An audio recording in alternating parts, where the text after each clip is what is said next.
ഒരിക്കൽ ഒരു Sunday school അധ്യാപകൻ തൻ്റെ അടുക്കൽ കൂടിയ കുഞ്ഞുങ്ങളോട് ഗലീലയിലെ കാനാവിലെ കല്യാണ വീട്ടിലെ അത്ഭുതത്തെക്കുറിച്ച് ഒരു എസ്സേ എഴുതണമെന്ന് പറയുവാനിടയായി.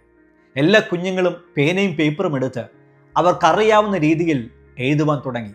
അതിൽ ഒരു ചെറിയ പെൺകുട്ടി എഴുതിയ വാക്കുകൾ ആ അധ്യാപകൻ്റെ ശ്രദ്ധയിൽ പെടുവാനിടയായി. അതെങ്ങനെയാണ്?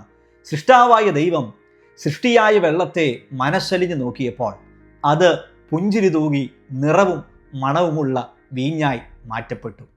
വളരെ ലളിതമായ രീതിയിലാണ് എഴുതിയിരിക്കുന്നതെങ്കിലും അതിൽ ആഴമേറിയ മർമ്മങ്ങളുണ്ടെന്ന് അദ്ദേഹം തിരിച്ചറിയുവാൻ ഇടയായി.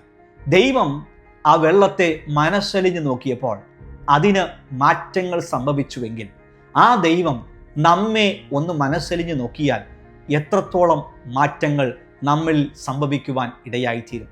ബൈബിളിൽ എവിടെയെല്ലാം അത്ഭുതങ്ങൾ സംഭവിച്ചിട്ടുണ്ടോ അവിടെയെല്ലാം ദൈവത്തിൻ്റെ മനസ്സലിവായിരുന്നുവെന്ന് എനിക്ക് കാണുവാൻ സാധിച്ചിട്ടുണ്ട്.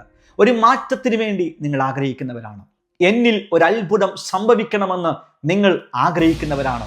എന്നാൽ പ്രാർത്ഥിക്കുവാൻ സാധിക്കുമോ? ദൈവമേ, എന്നെ നോക്കി ഒന്ന് മനസ്സലിയണമേ.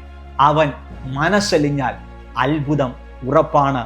അതിനായി പ്രാർത്ഥിക്കാം, കാത്തിരിക്കാം. May God bless you.